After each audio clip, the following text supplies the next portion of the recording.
Hola, muy buenas tardes. Esto es De Todo Menos Eso, un nuevo capítulo aquí en Radio Pichincha. Son las 6 de la tarde y como todos los viernes de 6 a 7 en este espacio, pero también en las redes sociales, que no falta ni una sola. Mi querida Black, ¿me puedes decir cuáles son esas redes sociales, por favor, con ese talento que tienes y esa pronunciación tan brutal en inglés?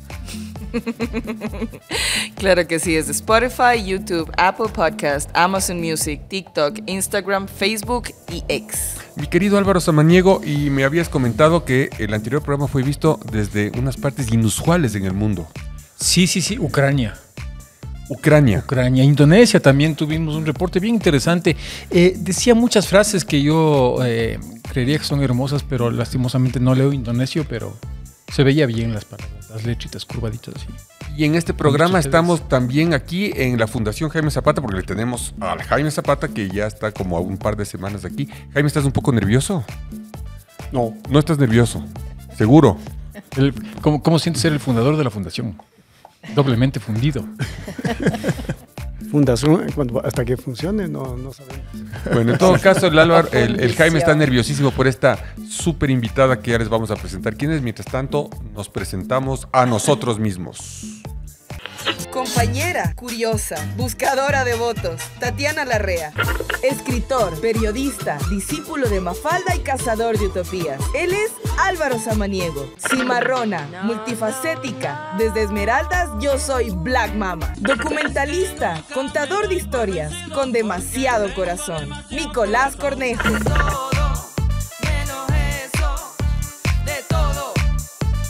Y entonces, última de 5 hijos.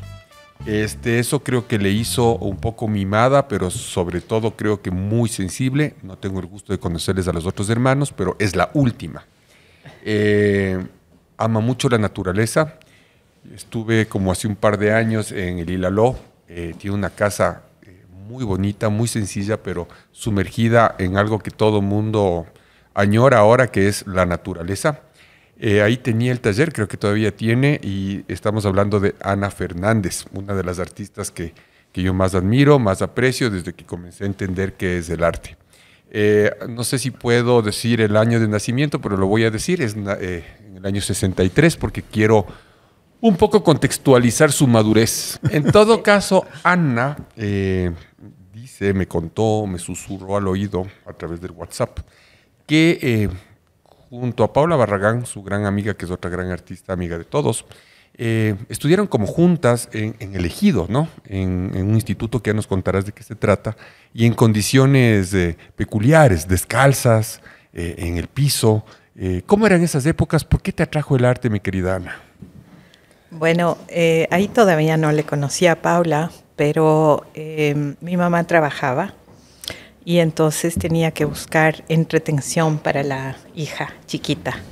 Entonces, verano encontró que habían clases de arte en el, se llamaba Centro de Promoción Artística del Ejido de la Casa de la Cultura. Fue algo espectacular para mí, porque a mí ya me encantaba jugar con los marcadores y cosas así. ¿Qué edad tendrías, Ana? 6. Ya tenía 6 años. Era el 69. ¿Ya sabías de escribir?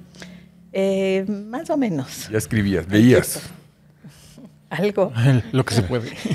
Y seguramente habíamos acabado ya la dictadura militar. Roldós había ganado, ¿no? Para esas épocas. En el 69. 69, no, pues no, eso era nada, antes. Yo hice estamos 79, claro, no. claro que sí. Jaime, Sí. vos en el 69, ¿qué hacías? ¿Ya pintabas? Yo no me acuerdo ya qué hacía, mucho tiempo. No, yo estaba en el colegio de artes. Ya. Yo no sé en qué año entré al colegio de artes, yo creo que estuve hasta el 70 entré en el 72 y fui igual, yo hice lo mismo, fui al centro de promoción artística. Yo tuve como profesor Nilo Yepes. Nilo Yepes. Es verdad que era lindo el centro, porque además en el tiempo ese elegido era muy bonito, era muy casi campo. ¿Y eras de todas las edades, Ana, cuando...? No, éramos solo niños pequeños, pero bueno, esto era, teníamos la clase en la Casa de la Cultura, pero era a través del Centro de Promoción Artística. Y los profesores eran una pareja de chilenos súper jóvenes, súper locochones, bien hippies, que nos hicieron pintar en el suelo, en un gran papel lindísimo, tirado en el suelo, con colador, la pintura cernida a través del colador, a la Jackson Pollock más o menos, que en esa época era lo que era como súper importante el expresionismo abstracto. Entonces, para mí, yo les veía a ellos y yo pensé, yo quiero ser así, y quiero ser así mismo, hippie, con los pies sucios, con todo. ¿Y pintabas con los pies descalzos? Sí. Sí. Sí, con los pies. Bueno, pues, Hacíamos está huellas chiquita con también. los pies y con las manos pintábamos. Era lindísimo. Era una libertad impresionante, ¿no? Pero no eras la niña rara, porque a mí a esa edad me regalaron una ametralladora. Eso era normal, digámoslo así, ¿no? Fisher Sí, Price. sí, tenía luces, hacía así y sonaba "Wiri, guiri, guiri", Sí. y tenía lucitas así. Sí, Pero eso era medio normal que te niña regalaban, rara. cosas, soldaditos, cosas de guerra, ¿no? Sí, o sea, no es que mi familia era rara, era una familia quiteña, bien quiteña. ¿Dónde vivían? Vivíamos en la 10 de agosto. La 10 de agosto y Pereira. Recién pasé por ahí, no es nada como era antes. Antes eran potreros por ahí atrás. Y sí era niña rara, pero tal vez más porque era como sola, ¿no? Mis hermanos son todos mayores, entonces mi mamá estaba constantemente tratando de buscar qué cosas más podía darle a esta hija. ¿Cuáles eran como los pintores que se destacaban para esos años? Guayasamín estaba Ajá. a la moda, inclusive él pintaba en el, si no me equivoco, en esta época, o un poquito antes, pintaba en el Ejido, cerca de la Casa de la Cultura. Él hacía todos los domingos del pueblo, creo que se llamaba. Y yo me acuerdo, justamente yo fui al Centro de Promoción Artística ya cuando tenía 15 años, pero, o sea, debe ser el mismo tiempo que tú estabas ahí dibujando. Y yo me acuerdo que antes, yo a los 6 o 7 años, mi mamá me llevó al parque y ahí de lejos yo pude percibir que había un pintor pintando y era Guayasamín. Y eso se va tejiendo y se va armando, ¿no? De a poco las coincidencias, cómo te van llevando a ser lo que eres. Sí. ¿Y qué comenzabas a pintar? ¿Qué fue lo que te fue llevando a descubrir más y quedarte en el tema del arte, mi querida? Bueno, después de eso fui todos los veranos al Centro de Promoción Artística y los profesores eran Perugachi, César Taco, el acuarelista, Nilo Yepes, que le encantaba la copa. Pero además es muy loco porque ella está contando que Perugachi era su profesor, pero Perugachi era joven, era mi compañero de colegio. Era joven, sí. Tenía 16, 17 años igual. Sí. Pero cuando tenía 10 años me cambié de colegio, me fui al americano y le conocí a la Paula. Ajá. Y nos hicimos amigues súper rápido. Y desde ahí los veranos empezamos a ir juntas al Centro de Promoción Artística. Lo cual era chéverísimo. Y bueno, eso hicimos. Pero también tiene relación porque Paula y Carla, que después se dedicó a la danza, también estaban un poco dentro del mundo de Milton. Sí. Milton Barragán, que también ya era un personaje importante en este momento, arquitecto, pero artista también. Sí, y la Jocelyn, la mamá, que hacía cerámica. Entonces, muchas veces hacíamos cerámica en el taller. Que era algo, para mí un descubrimiento fantástico, ¿no? Porque era este taller que era como en la parte de atrás de la casa de Paula, que también es una casa súper artística, y también donde hay muchas obras de arte. Para mí, conocer esa casa fue como un mundo que se abría, ¿no? Habían obras de Osvaldo Viteri, de Félix Arauz, habían todos estos pósters de qué sé yo, Picasso, Modigliani, Toulouse-Lautrec, cosas que yo nunca había visto antes, ¿no? Pero está ahí la pintura, el arte, las artes plásticas para ti eran una diversión de verano o ya comenzaba a tomar otro matiz. Para mí era como descubrir un mundo que me podía sacar del mundo aburrido que yo consideraba que era Bueno, no voy a decir que mis papás eran aburridos, pero era como muy tradicional. Y esto era un salir, porque yo anhelaba lo diferente, siempre me pasaba eso, ¿no? ¿Qué era lo que primero comenzabas a dibujar o a pintar? ¿Cuáles eran los primeros objetos? A ver, me acuerdo que en el Centro de Promoción Artística nos hicieron hacer muñecas, entonces unas 3 muñecas, ¿no? Muñecas normales y corrientes, pero me acuerdo mucho de las muñecas que hizo la Paula y las muñecas que hice yo. Después hicimos collage de la playa, hacíamos los árboles, bodegón, por supuesto, el bodegón siempre estaba ahí. No sé, cosas así. ¿Y tú cómo comenzaste a desarrollar, Ana, esta relación con ser mujer, el feminismo, en una época donde eso quizás todavía no era un tema que se podía hablar o que quizás se sentía, pero no era muy democrático el tema, ¿no? No, o sea, para mí siempre era importante la libertad. Creo que eso es una cosa que siento desde que tengo uso de razón. Y me acuerdo que a los 16 años me hicieron una pregunta sobre, voy a decir aquí, sobre el aborto, y para mí era clarísimo, a los 16 años, que las mujeres teníamos derecho de decidir sobre nosotros, sobre nuestro propio cuerpo. Para mí era muy claro. Nadie me había dicho nunca nada acerca de eso. Y no te habías educado afuera tampoco, o sea, no tenías Yo estudiaba en el colegio americano. Que ya era un poco más liberal. Sí, y además estudié e hice un curso que se llamaba el curso de líderes con 2 profesores muy interesantes, que eran Juan Manuel Rodríguez, Iñaki Ibarra, y que eran ex jesuitas y que nos introdujeron a la filosofía. Entonces, para ese entonces yo ya había leído un poquito a Schopenhauer, un poquitito a Heidegger, un poquitito a Kierkegaard, poquito, ¿no? Pero suficiente como para ubicarte, abrirme a estas preguntas de alguna manera que me hicieron irme por este lado que me hacía preguntar. A mí me gustaba preguntar. ¿Tu papá era machista? No, nada. ¿Tu mamá? Tal vez. Es que las mamás también pueden ser machistas. Claro. Y para conocimiento de la audiencia, Schopenhauer, ¿a quién Heidegger? ¿Quién más te referiste? Son filósofos, no son futbolistas, ¿no? Téngase claro el particular. Jaime, ¿tú eres machista? O sea, Guayas también era súper machista. Sí, sabemos. Sí. Bueno, no, yo no creo.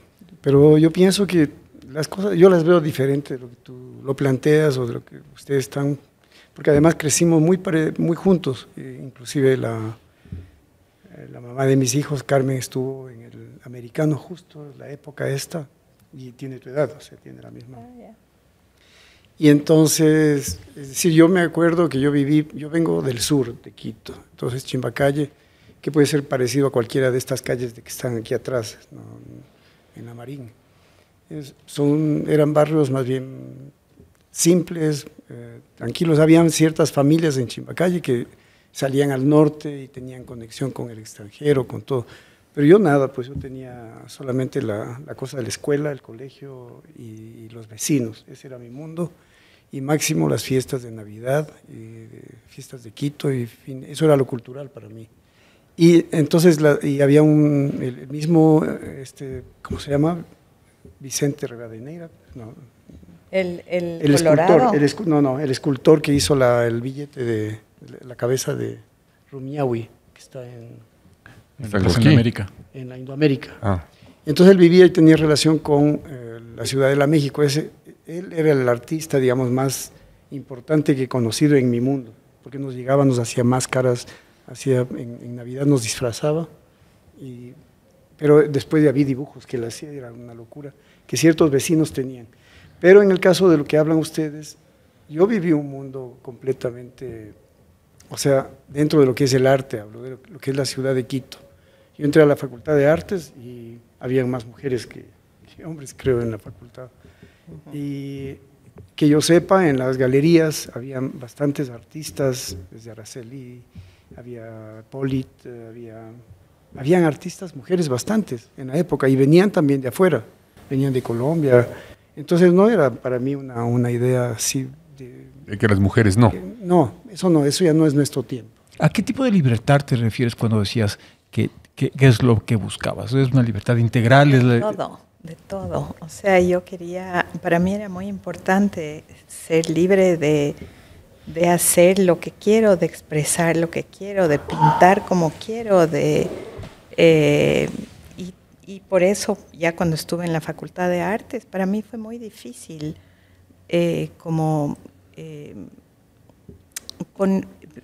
acatar los límites que nos ponían ahí. Muy difícil. ¿Límites académicos o qué tipo? Límites técnicos, académicos. Ajá. Ahora vamos a pintar rojo y rojo había que pintar.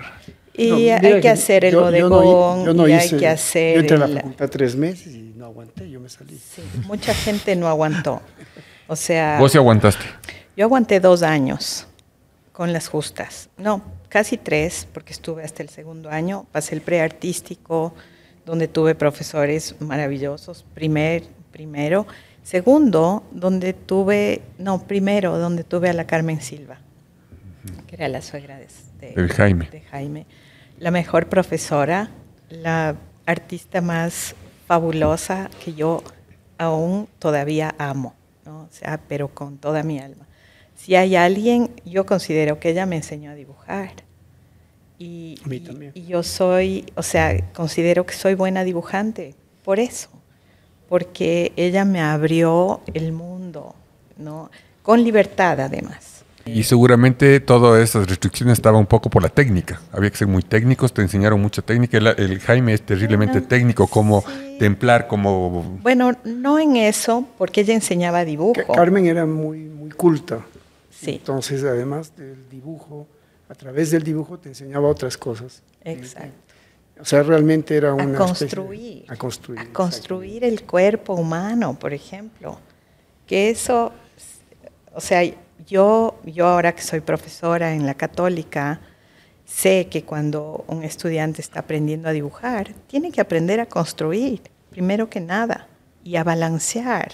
Y ella nos enseñaba eso, cómo se adquiere ese balance del cuerpo humano para el dibujo. Otra vez vuelvo con las dudas y un poco con lo que se oye en la calle. ¿Qué creen que los artistas, lo que pasa es que tienen explosiones de creatividad? Es decir, tú un día te despiertas bien, te pones frente a un lienzo, pintas y vendes. Ajá. Hasta ahí llega, pero lo que tú dices, hay una construcción, que el dibujo, que esto, hay muchísimo conocimiento ahí también, ¿no? Uh-huh. Y tus experiencias, sí, ¿no? Claro. Lo que está atrás del pincel, ¿no? Sí, bueno, hay de todo, hay estudio, hay formación, hay conocimiento, hay disciplina, pero también hay inspiración. Yo sí creo en la inspiración. ¿Te visitan las musas? No sé si las musas o los musos. O los musos. ¿Te acuerdas vos de tu primera obra seria, la que te gustó, la que ya te comenzó a decir, bueno, sí soy artista? Sí, un dibujo con Carmen Silva, justamente, de la modelo, que era la Marieta, la famosa modelo de la facultad, que no era bella, pero era bella. ¿Qué edad tenía? Ahora debe tener en ese tiempo debe haber tenido 80. 30 años. Sí, era ya grande. Claro. Sí, pero era una mujer así, de unos huesos muy grandes. Era flaca, pero huesos, huesuda, alta, con una cara como esculpida en piedra casi. No se reía nunca. ¿Qué es lo primero que dibujas cuando dibujas un cuerpo humano? ¿De arriba para abajo, de abajo para arriba? ¿Comienzas por los dedos? No sé. Yo ahora, Ajá. Muchas veces comienzo por las manos, pero eso es cada uno, ¿no? ¿Vos O por los pies. tienes algún patrón en eso? Yo comienzo por pedir el teléfono.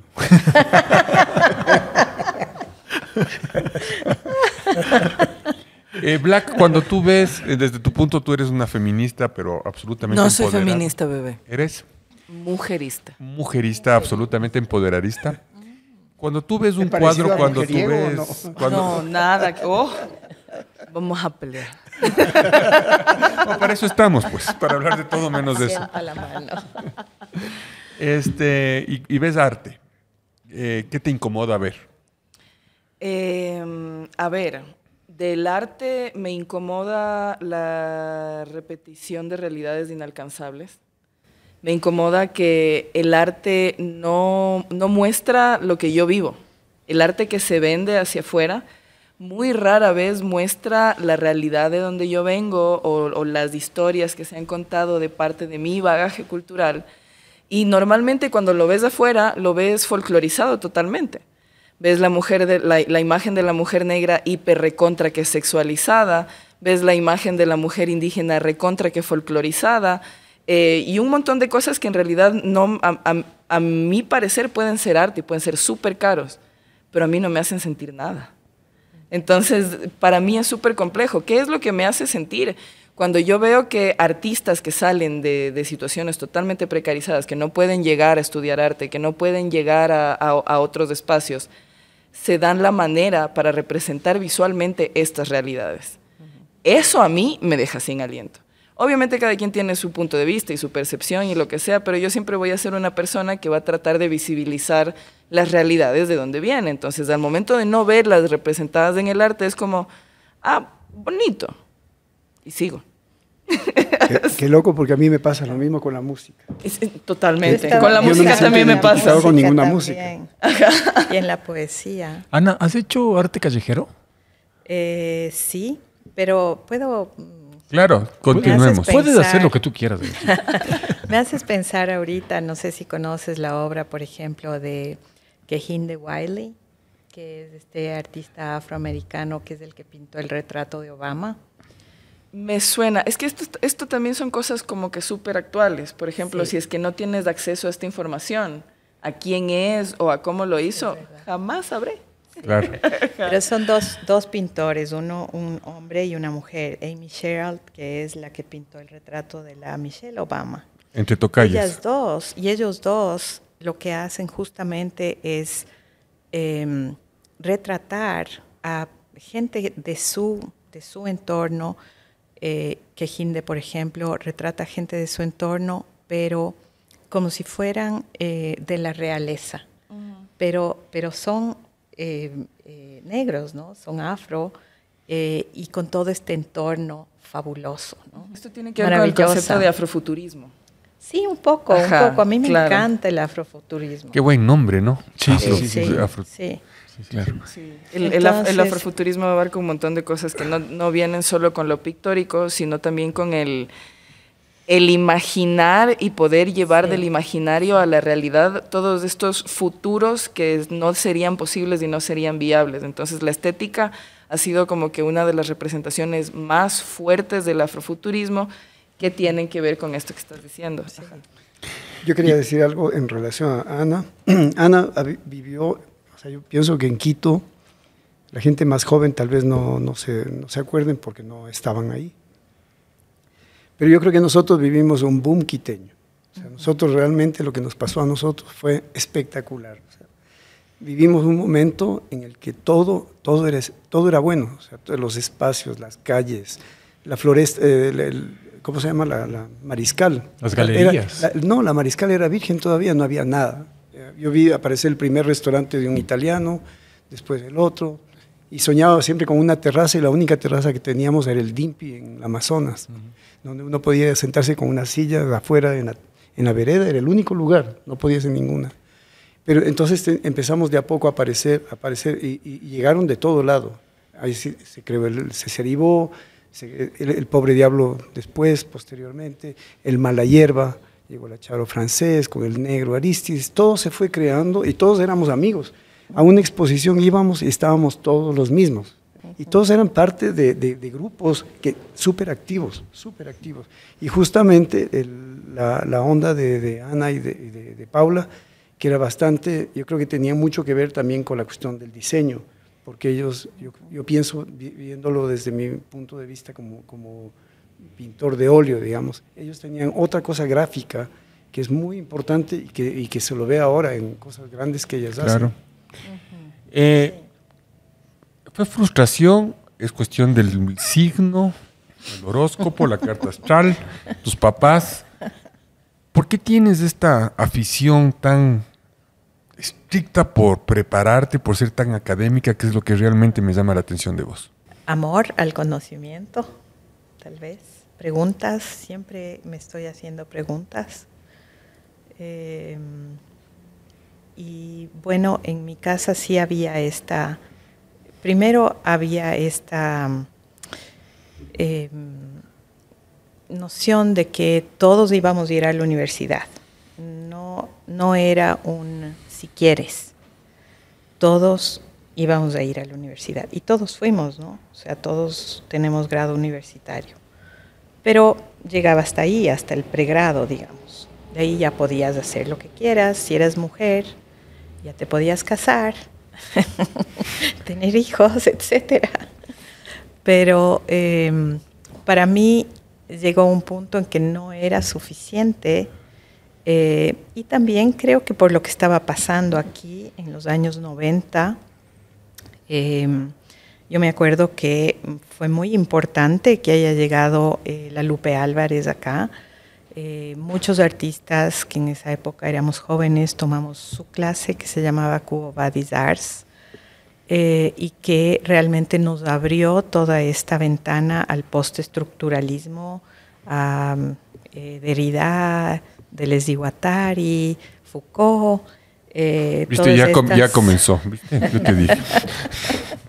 Y a preguntarnos, y a mí me hacía preguntarme, a ver, entonces, ¿dónde es que se junta esta parte de la investigación, digamos, a nivel más intelectual, más filosófico, con lo que estoy haciendo en torno a creación de la obra?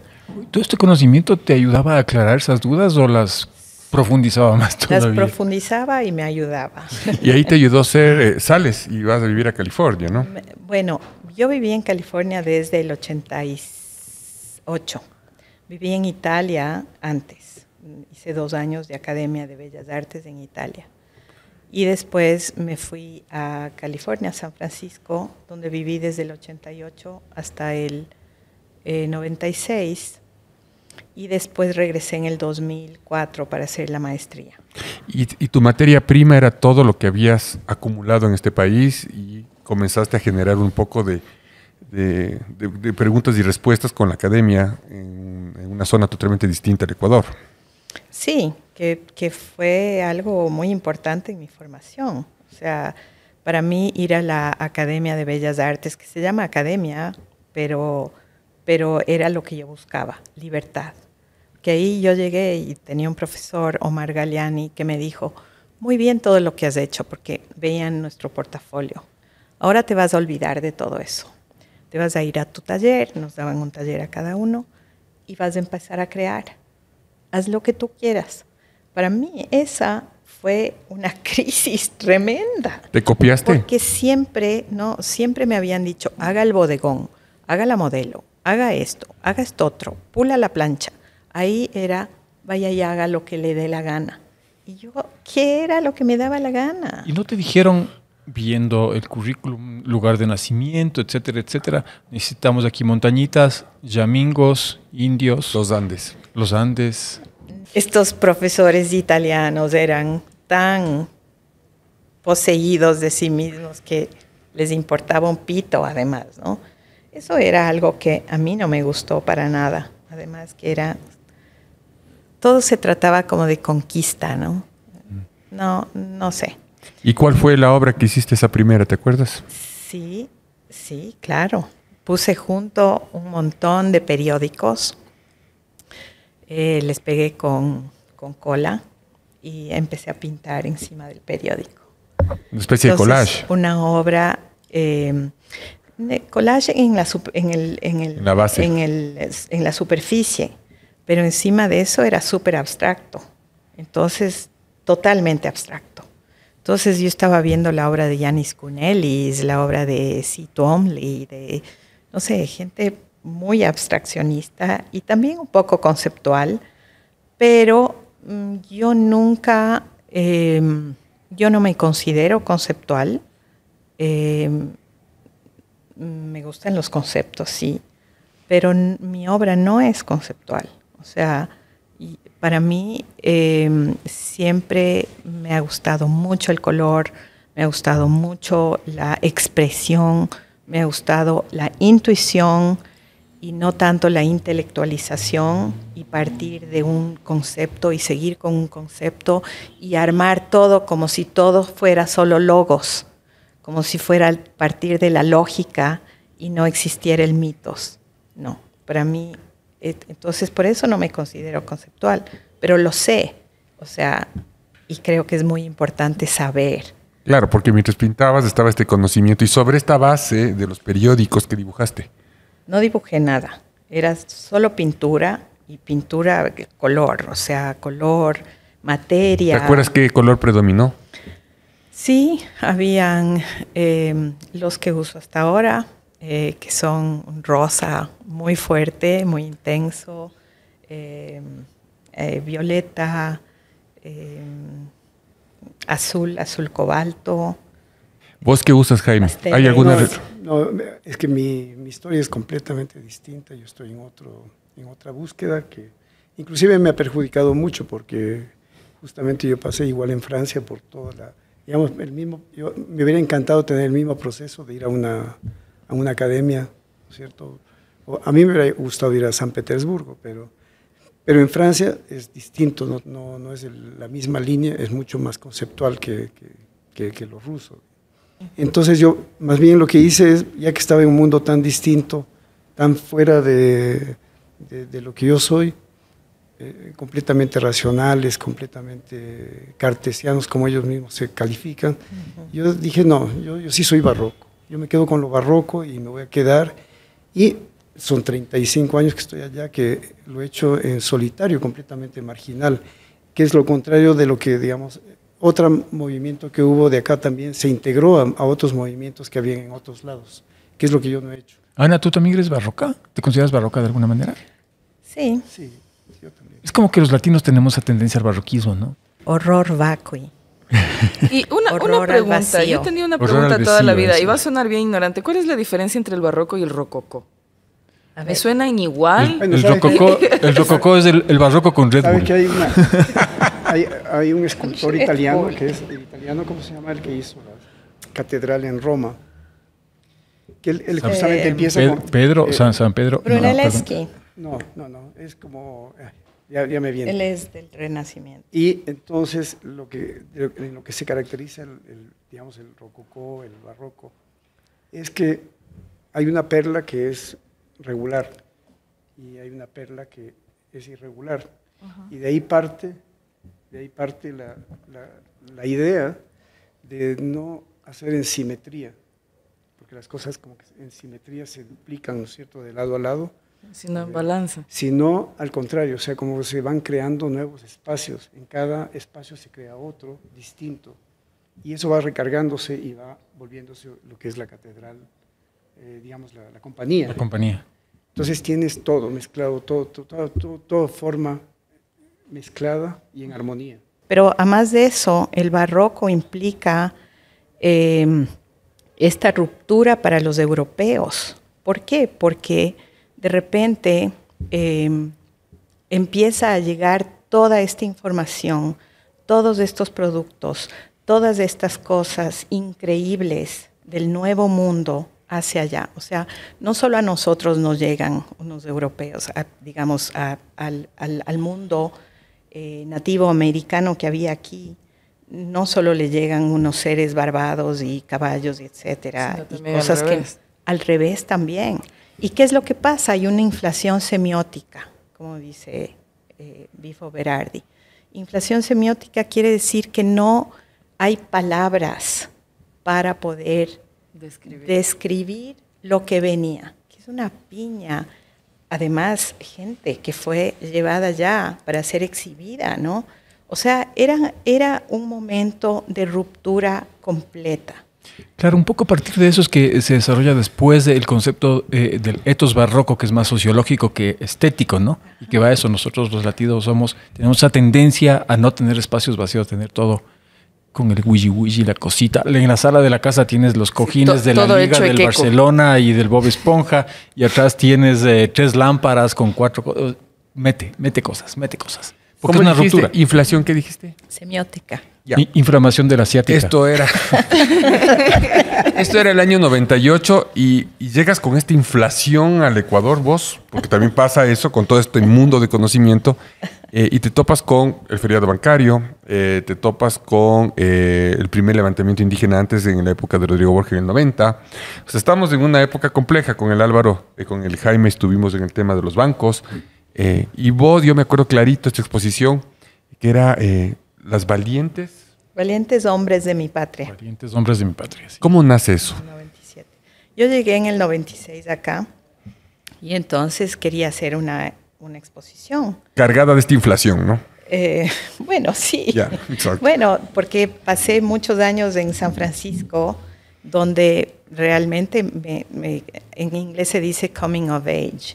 Entonces, donde maduro como persona, como mujer.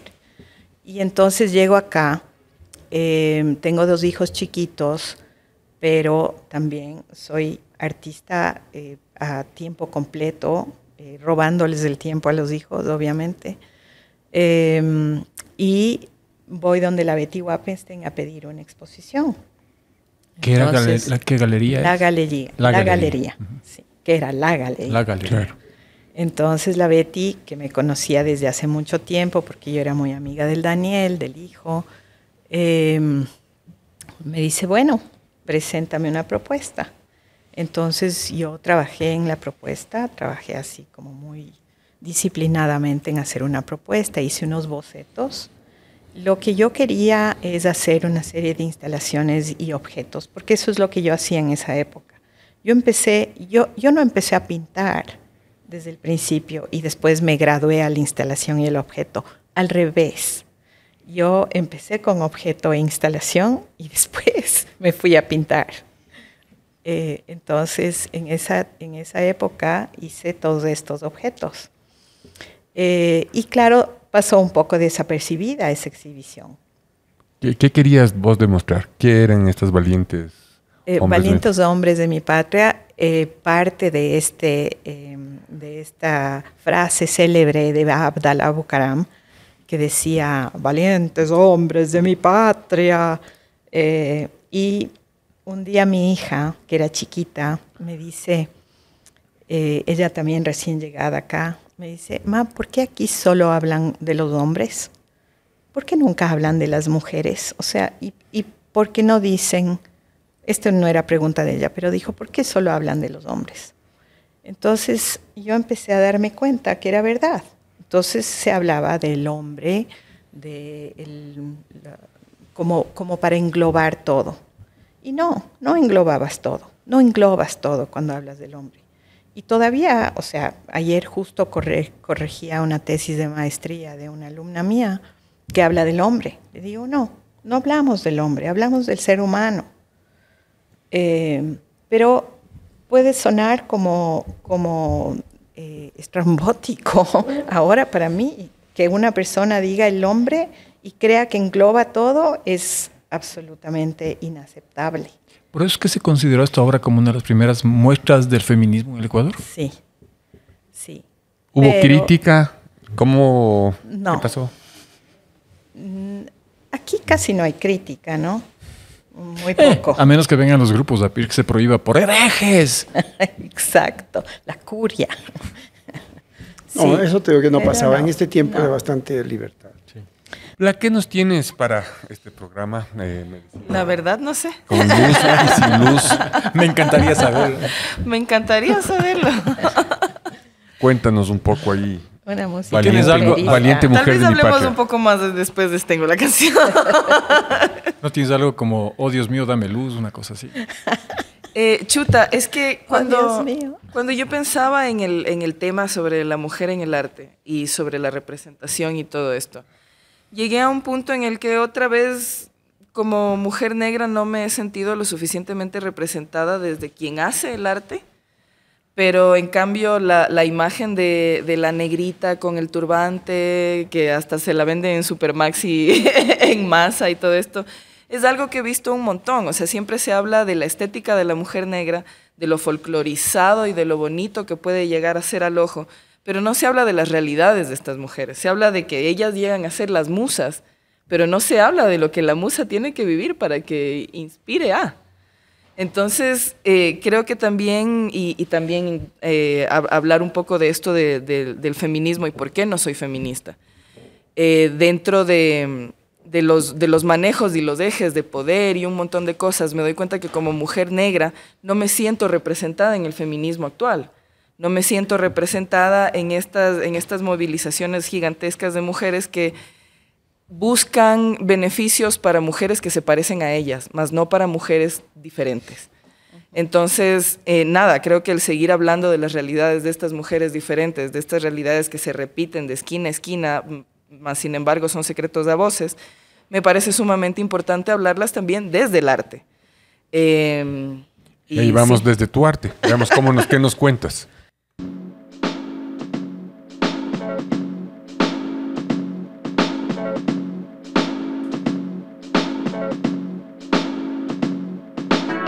Once again se me revienta la cabeza. Estoy viviendo una realidad que poco a poco aprieta. A este guión parece que le sobran letras. Yo no entiendo cómo se supone que todos me entiendan. Cuando yo era niña no firmé para ese contrato. Me vendieron sueños, no este trip barato.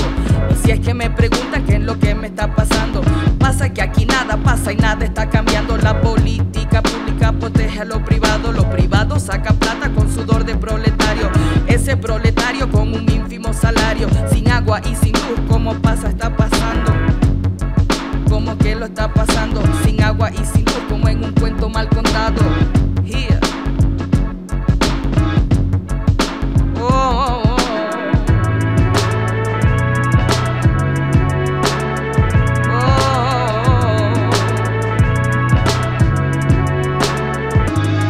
No podemos repetir de nuevo la lección. Yo sí tengo en la memoria la palabra corrupción. Me niego a repetir la historia que ella nos marcó. Solo el pueblo salva el pueblo y no creemos en cartón. No podemos repetir de nuevo la lección. Yo sí tengo en la memoria la palabra corrupción. Me niego a repetir la historia que nos marcó. No creemos en presidente de cartón.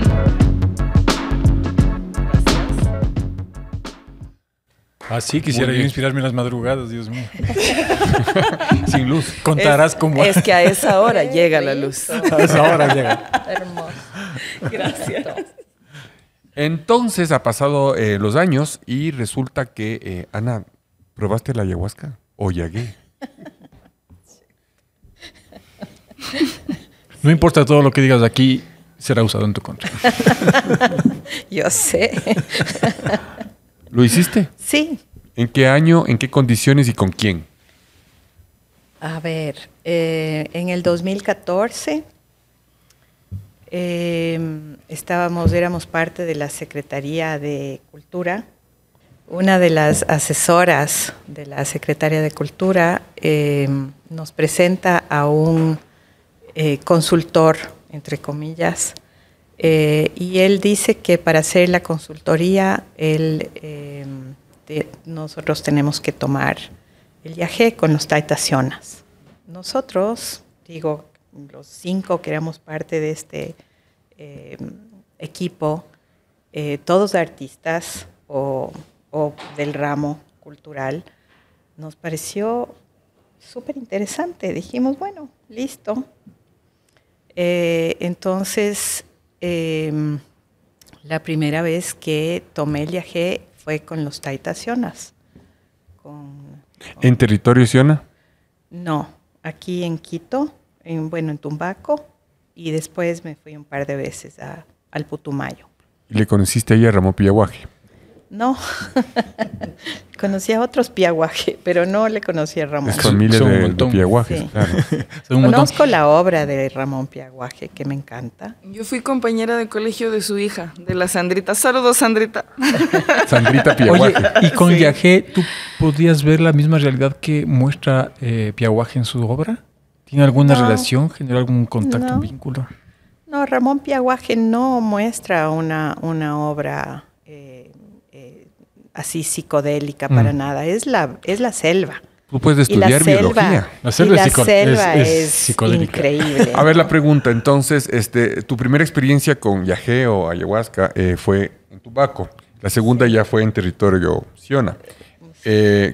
¿Hubo diferencias? ¿Es diferente hacerlo en Tumbaco que allá? Sí, claro. Claro. O sea, en la primera vez tuviste una pseudo experiencia. Un bolón en Esmeraldas y comerse uno aquí en la ciudad. Obviamente va a haber diferencia. Bolón de maicena, te dan aquí, es terrible, mijita, si te contara. Le agregan la de maicena. maíz sabrosa. Sí. Ana, pero la una le complementó a la otra. ¿Cómo eso comienza a influir en tu intelectualidad? ¿Y cómo comienzas ahora otra vez a generar todo este tema tan confuso, con palabras tan difíciles que expresas en tus dossiers?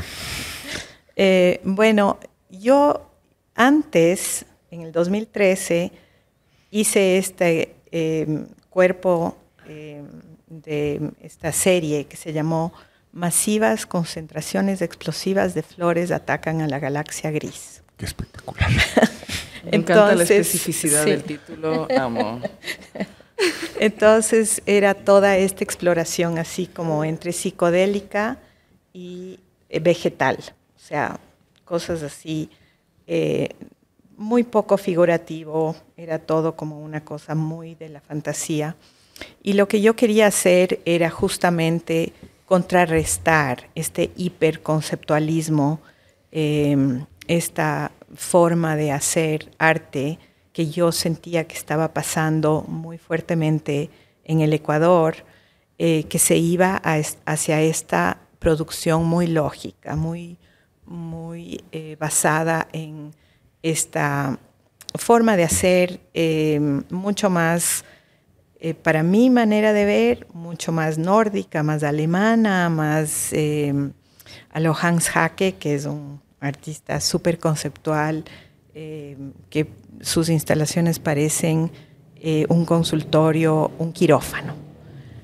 Para mí, o sea, yo no digo que eso es mal arte en absoluto, me parece que es muy bueno, sin embargo, no es lo que a mí me gusta, me interesa, y no me interesa explorar eso, y me parecía que era un poco peligroso que todas las miradas de lo que se consideraba contemporáneo vayan hacia eso. Es decir, contemporáneo no es necesariamente eso, no. Contemporáneo es una plétora inmensa de cosas, ¿no? Y la pintura es tremendamente contemporánea, pero tremendamente contemporánea. Entonces, eso es lo que yo trataba de poner en eso. E hice una serie de 12 o 13 obras de esa índole. Y cuando tomé por primera vez el viaje, esas eran las pintas, porque se llaman así, las pintas que venían a mí, porque cada uno genera pintas propias, ¿no?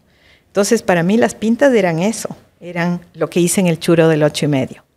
Entonces, el Churo del 8,5 lo hice en 2015 y era más o menos eso, lo que vi en esas visiones.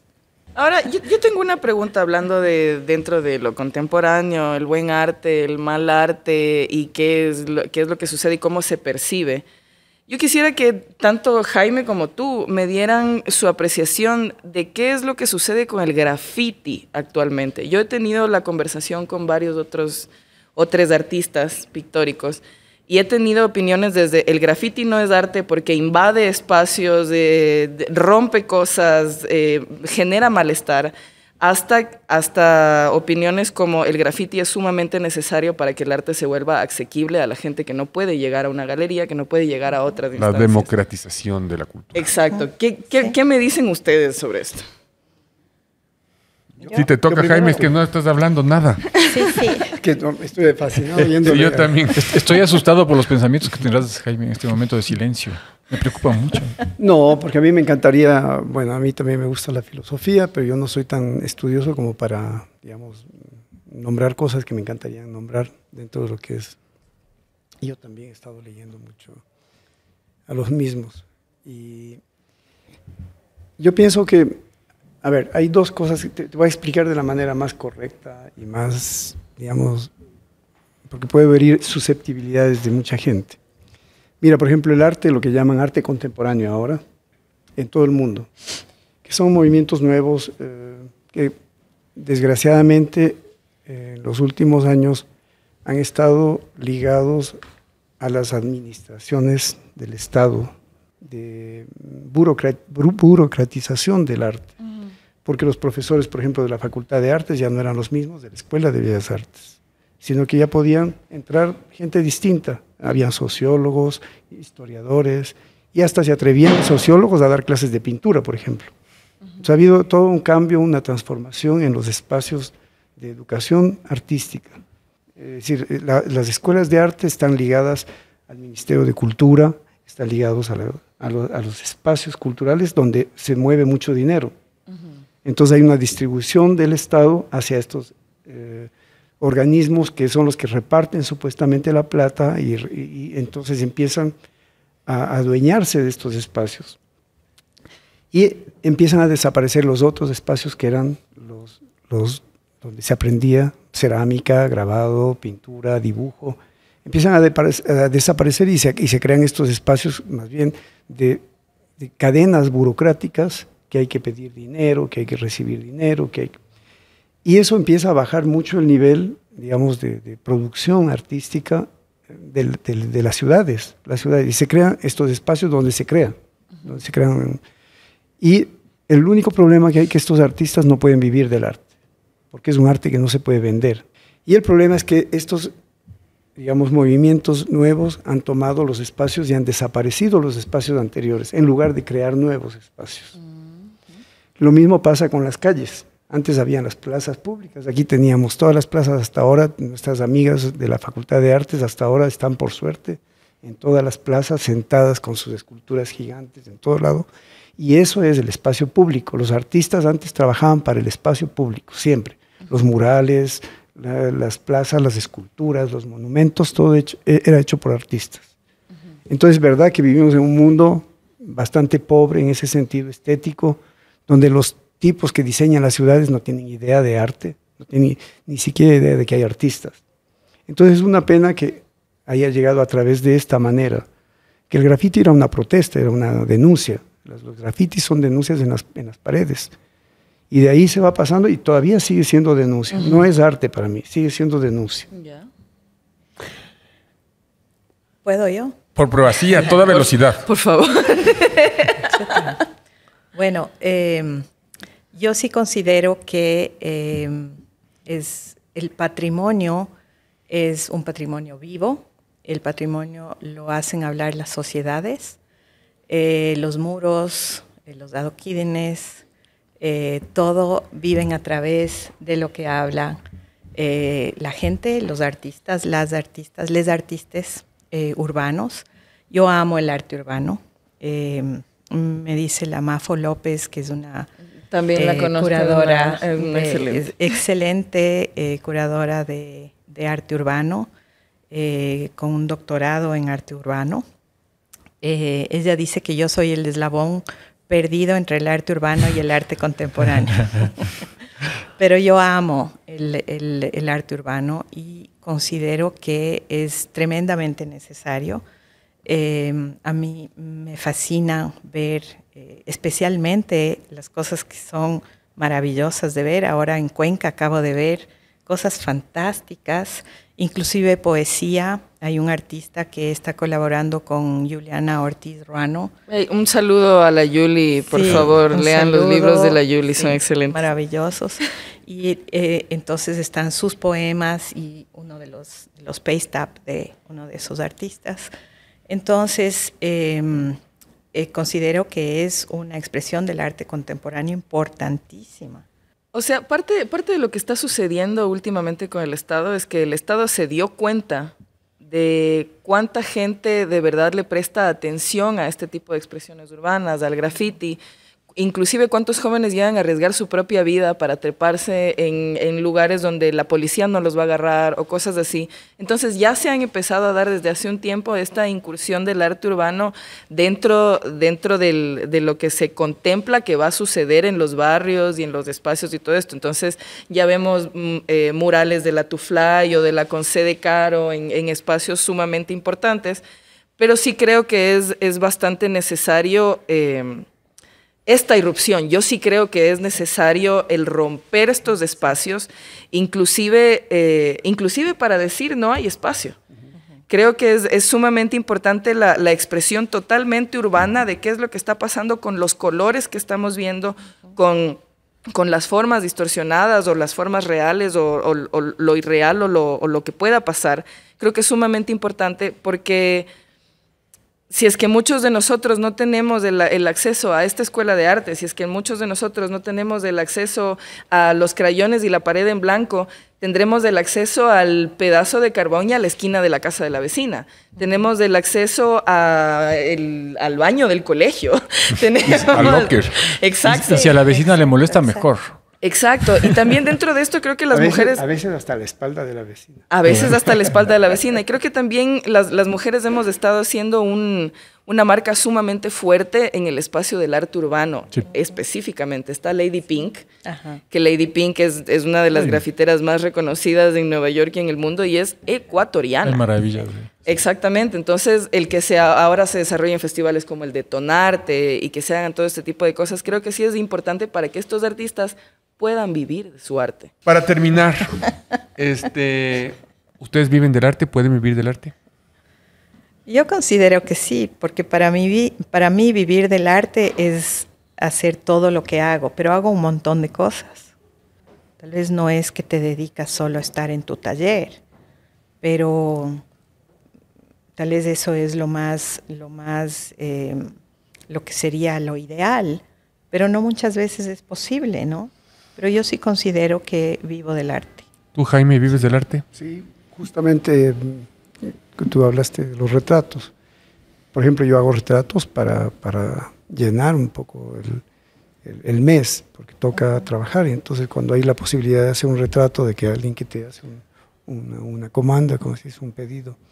Entonces eso funciona muy bien. Después hay otras cosas. Yo también doy clases a veces. Y la otra cosa, la más importante para tener una vida, digamos,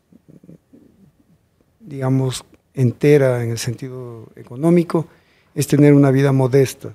Y yo creo que en eso lo que más se caracteriza, digamos, mi vida es que en realidad no necesito tantas cosas. Entonces tengo a veces mucho con lo poco que se puede conseguir, digamos. A mí me gustaría hacer mucho más cosas con el dinero. Y por eso ahora estoy buscando justamente trabajar más para poder hacer, qué sé yo, centros como este que estamos ahora, para poder servir de otra manera, ¿no es cierto? No solamente pintando. Claro que sí. Yo sí vivo de la música. Bien pueda como sea, pero vivo de la música. Y nos toca a todos un poco. Yo no de la cine. literatura. Les agradezco infinitamente por haber atendido a este podcast, que yo creo que es muy útil para la gente que no sabemos un montón de cosas sobre el arte y sobre Lana y sobre Jaime. Y evidentemente el hablar, como siempre, me sorprende. Gracias, Álvaro, gracias a todos y nos vemos el próximo viernes, 6 de la tarde en Radio Pichincha y en todas las redes. Un abrazo grande a todos y muchas gracias. Hasta entonces.